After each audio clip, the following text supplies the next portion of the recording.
Hello lovely people and welcome to this month's favourites video.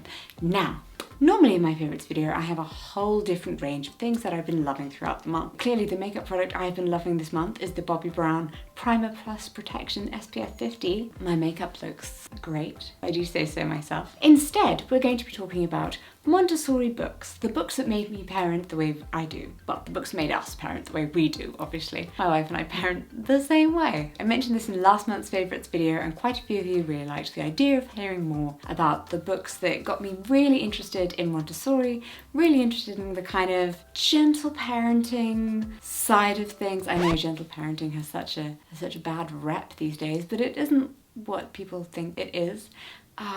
I kind of think of the Montessori parenting approach as it's like quite an old-fashioned way of parenting, I guess. Like, we have friends who think that we're super strict, and then we have friends who think that we're really not. And because we talk to him like an adult and explain things and don't tell him off or put him on a naughty step. At the same time, there are so many things that he doesn't do.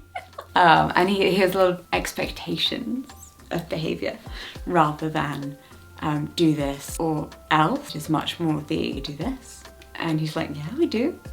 That's what we do in our house, in our tribe. It's how we roll. With the books here, I've got 5 that are a bit more of the kind of thinky, analytical, let's actually get into the theory of it sort of approach, and 2 that are for those of you who already have children and need everything to be broken down into bite-sized chunks that you can do in the 10-20 minutes that you have. Because oh my goodness, where does the time go when you have children? Where does the time go? Baffling how much free time I had before I had a child. Claudia and I really got into Montessori parenting and Montessori as an educational system about a year before we actually conceived Rupert, so we had a very long time to read these books, and we would read them together at night, kind of like go through chapter by chapter and discuss them, see what we thought about each issue, which I think is a really good thing to do before you have children, because you find out where the other person stands. And I think it was really great because having a kind of system in a way that we were both aligned with helped when we had any kind of issues come up. I'd be like, oh, what's the Montessori approach to this? What does Maria Montessori say on this topic? Let's read it. I am going to say though, starting off with something a little bit controversial. Not even gotten into the books yet and we're doing the hot takes. None of the books that I'm recommending today are actually by Maria Montessori. The reason for this is that I think it can be a little bit confronting when you are first coming to Montessori to be like, oh wow, that's pure Montessori. Because, it can be a lot to be told that cots are essentially cages where you keep pieces of meat. Sorry. Sorry to everyone who's put their baby in a cot. It's a bit more understanding in the modern books, where it's kind of like, you know what, if it works for you, it works for you, and if it doesn't, it's okay. And there's a little bit more of the kind of like, how do we work with modern times, how do we work with the situation that we're in right now, which is something I really love about Montessori actually, is that it's very culturally aware. It's about raising a child who is part of the society into which they are born. You're not moulding your child to be something incredibly different.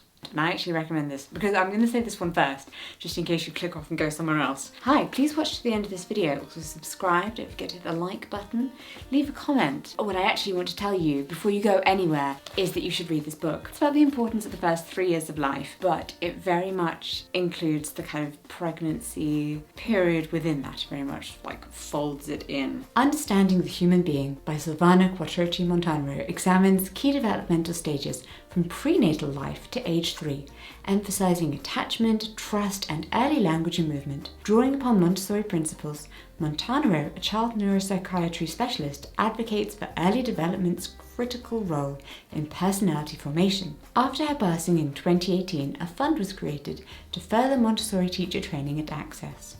I found this book so incredibly eye-opening, and we followed some of the things in it so closely, and I really do think that it made a big difference. It's by Silvana Quattrochi Montanaro. There we go, we got there. Who was a professor of psychiatry and also worked in the area of children's neuropsychiatry. And it's very much about how you as a parent can help your child to lay down neural pathways from the very beginning, and how the things that you do are incredibly important to your child. I feel like with this book, there are so many things within Montessori's writings that we now know to be backed up by science. So things that she noticed by observation that were happening with children, and then wrote down and thought, I think maybe it's something going on with the brain here. We now know, because we can shove a child in an MRI machine, delicately place a child in an MRI machine, we now know that what she was observing is in fact the case. So it is possible, develop your brain beyond you think of as its capabilities.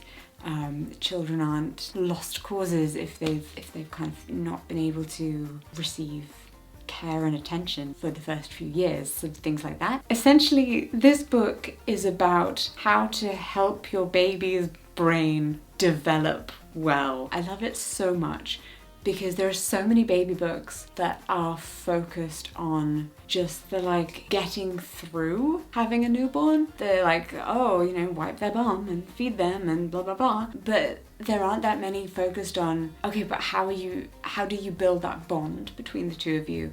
How do you help them expand their mind little by little by little? That's what this book is really about, and that's why it really spoke to me. And it's so important that we help our children from the very beginning, or at whatever point they come to us, to be able to open their minds to that a growth mindset and help build and scaffold their learning for later on in life. Just tiny things like why it's important that your baby doesn't wear mittens so that they can touch their face, and how that sparks their brain. Why you should make sure to let your child feed themselves and never feed them with a spoon that you shove into their mouth, but instead really encourage them to do it themselves. And I feel personally I really saw the effects of this book, both from having a very calm infant, which I think, sure, personality is a large part, but I think also following this book helped us with that. And also just tiny things like make sure he can always stick his hands and his own food in his mouth, because then he won't stick other stuff like a marble in his mouth. And it's so true. He's never stuck a marble in his mouth.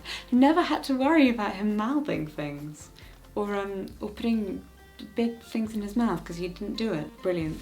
Wonderful. Thanks for that. Continuing on the pathway of From the Start, Montessori from the Start. Montessori from the Start by Paula Polk-Lillard and Linda Jessen is a practical guide based on Dr. Maria Montessori's philosophies for nurturing young children. It offers tips for raising calm, competent and confident children, covering everything from designing a baby's room to teaching life skills like independent dressing. The authors, founders of Forest Bluff School in Illinois, are prominent figures in Montessori education.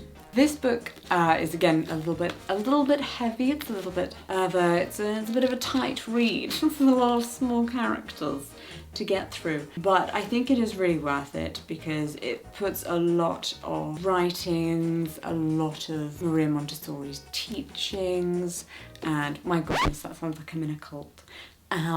Things that you need to know 0 to 3 into this book. I think it's a wonderful resource for all of that kind of thick academic stuff, and it also gives you very good comebacks when people say, oh, but why the Montessori? You're like, well, let me read to you. It even has things about the development of written language, like why it's important for a child not to hold a pencil before the age of 4. That's a thing. We don't do that. Children don't hold pencils before the age of 4 because you don't want them to learn the incorrect grip, because then it's much harder to train them out of a bad grip into a good grip for writing than it is to just teach them to grip things properly. So wait until they're older and they've got stronger hand muscles. Don't worry though, if you're thinking, gosh, this is getting a bit wordy, this is getting a bit much. Here's my next book. The Joyful Child by Susan Maitland Stevenson explores the critical first 3 years of a child's life through the Montessori principles and demonstrates how they've been effective across cultures for over a century. The book aims to help parents understand and support their child's mental, physical, but particularly emotional development during this crucial period. Stevenson, an international Montessori consultant, has been studying child development globally since the 1960s and shares her insights on her website and Instagram.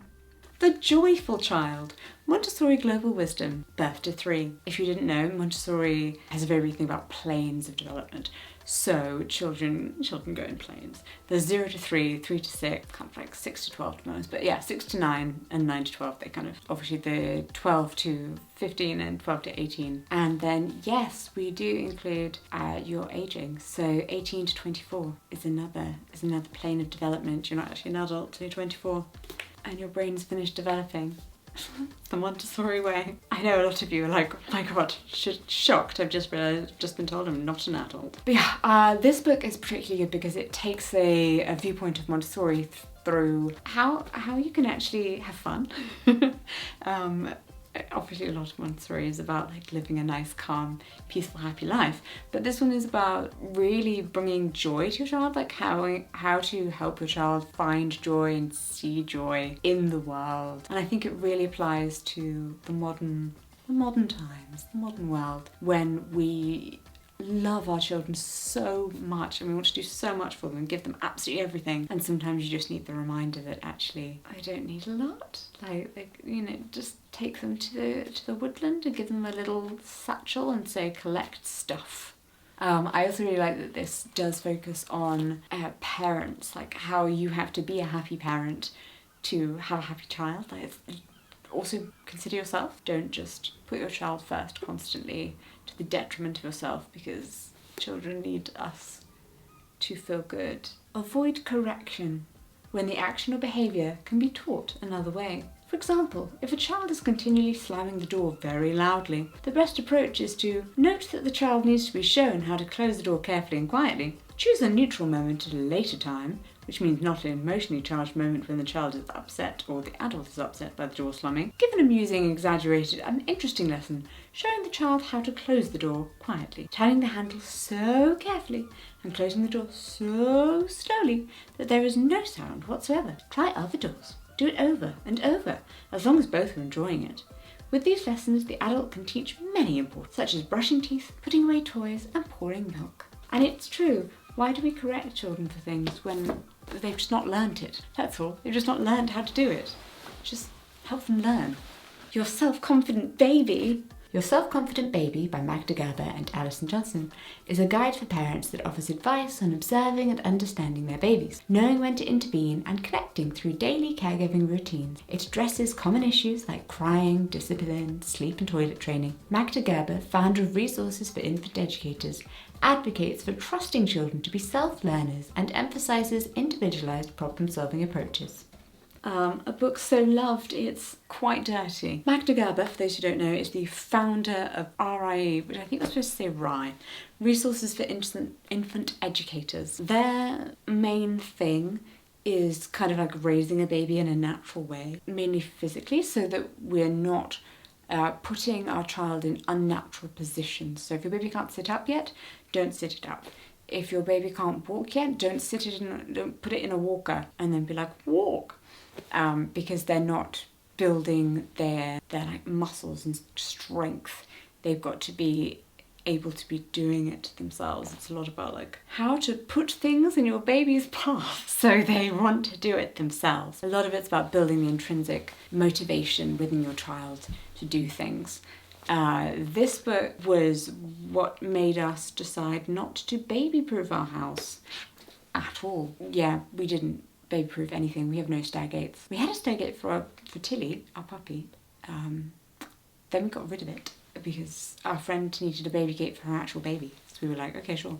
And then we had a baby and she was like, do you need the baby gate back? And we were like, no, we're just gonna let him explore the stairs. And I thought that should be fine. And it absolutely was. He would just get to the top of the stairs and be like, oh, interesting. Fascinating, a step. I should attempt to use it. And he learnt to go downstairs by just kind of sitting on his bottom sliding down backwards. Bum, bum, bum, bum, bum, bum, bum, bum. Which is fascinating. He never turned around. Most babies do that. They turn around and go down on their belly. Feet first, on their belly. He never did that. He just slid down like he was on a slide. Really helpful in, I know it says, your self-confident baby, and it's about teaching your baby to be self-confident, how to encourage your child's natural abilities from the very start. But it's actually not about teaching your baby at all. It's about teaching you. It is 100% about teaching you, the parent, to chill out and trust your child, and believe in their own abilities. And you know what, if they're having a little disagreement with a friend, I believe you can sort this out. I'm here if you need me, but I believe in your ability to sort this. He doesn't really climb on stuff very much, but he likes to climb on his little tower in the kitchen, and we've always said to him, instead of like, be careful, we said, do you feel safe? So now he kind of gets up on top, and if he doesn't feel safe, he says, ask me if I feel safe. Do you feel safe? He goes, I don't. And he'll get himself down. You could have just got yourself down, but it's really all about them and them recognizing their own things. And the reason why that's so important is because you're not always there. We can baby-proof our houses, but we can't baby-proof everywhere else in the world. And we can stand behind them in the playground and say, careful, careful. Oh, watch out for this, that's a danger. Watch out for this, that's dangerous. Watch out for that. Then what? We are not always there with them. They leave our sight, they go to school, they grow up, and we need them to be able to look after themselves. They should be able to judge their surroundings and their environment and know what is safe and what is not. I think it's brilliant when he stops me and pulls my hand when we're about to cross the road and says, I hear a car coming. For those of you who don't know, I am deaf, so I rely on sight to see whether there are cars coming. And since the age of like 2, he listens for the cars when we're crossing the road. So he, even if I'm like super vigilant, I'm not always going to be able to hear everything. So he has learned that there is a space and a gap that he must be aware of. I want him to feel capable, and I want to feel confident in him and in his abilities. Obviously there are lines and there are limits. Things like natural consequences. Okay, you say you don't want to wear a raincoat today, even though the forecast said it was going to have a rain shower. Sure, that's fine, don't worry about it. Oh, now you're super wet? Huh, well, yeah, that's on you. But of course you have spare clothes. You're not going to let them freeze and get pneumonia. That would be silly and bad parenting. It's also totally okay to put the raincoat in the car or the buggy, you know. He doesn't need to see it's there. Offer that as an option later once he's got wet.